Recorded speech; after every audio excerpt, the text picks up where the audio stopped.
Après, on marche aussi beaucoup au coup de cœur. Ouais. Donc, nous, en tout cas, nous, chez Mao, je ne sais pas pour les autres éditeurs, mais nous, on fonctionne beaucoup à ce qu'on lit, ce qu'on aime bien de base. Si notre ligne éditoriale aujourd'hui, elle est plus centrée sur la fantasy, la dark fantasy, c'est parce que on aime ça, tout simplement. D'accord, ok, je comprends bien. Et que voilà, nous, il y a plein d'œuvres qui nous font de l'œil. Après, on évalue aussi la popularité de l'œuvre, savoir si ça peut marcher, si le public attend l'œuvre, si c'est connu, si c'est pas connu. Après, on prend des risques aussi des fois, tu vois. Witch and Mercenary, c'était pas du tout connu du grand public. C'est une œuvre qui est toute nouvelle, qui a 2 ans au Japon, qui a son 5e tome là, et qui marche super bien à l'international. 5e tome.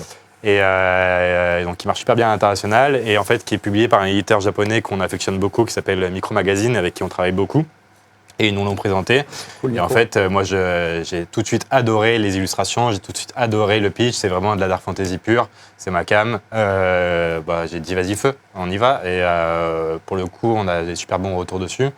Et pour le coup, alors que c'était pas du tout connu. Donc, Tu peux nous faire un pitch de en fait, Witch and Mercenary. Witch and Mercenary, comme son nom l'indique, en fait, tu vas suivre une sorcière et un mercenaire, tout simplement. C'est ça qui ne connaissent pas les mots anglais.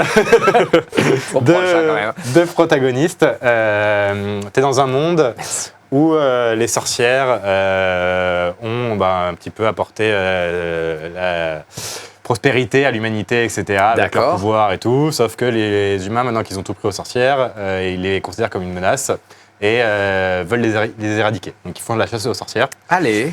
Et tu vas suivre une des dernières sorcières qui s'appelle Siacha, qui est notre héroïne, et qui, à chaque fois qu'on envoie, que les humains envoient des escadrons pour la tuer, il n'y a personne qui en revient, et elle est toujours dans sa petite cabane et jamais personne n'en revient.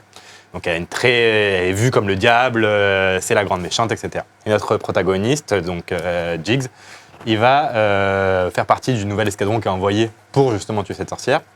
Puis il va arriver devant elle, il va se rendre compte que finalement, pas si méchante que ça, quoi. Elle se défend.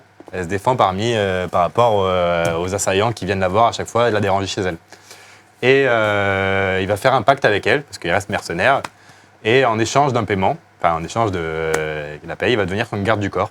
Et il va lui promettre de l'amener sur le continent oublié, qui est un continent où on n'a plus trop d'infos, on ne sait pas trop ce qui s'y passe, et où elle pourrait potentiellement avoir la paix.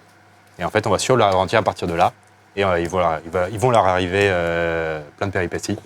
C'est vraiment une aventure, dark fantasy. Et là, on est sur le tome 1. Tome 1, c'est ça. D'accord, ok. Et tu m'as dit il y a 5 tomes, donc il y a 5 tomes déjà pour en l'instant. train de... Là, on est en train de travailler sur le tome 2.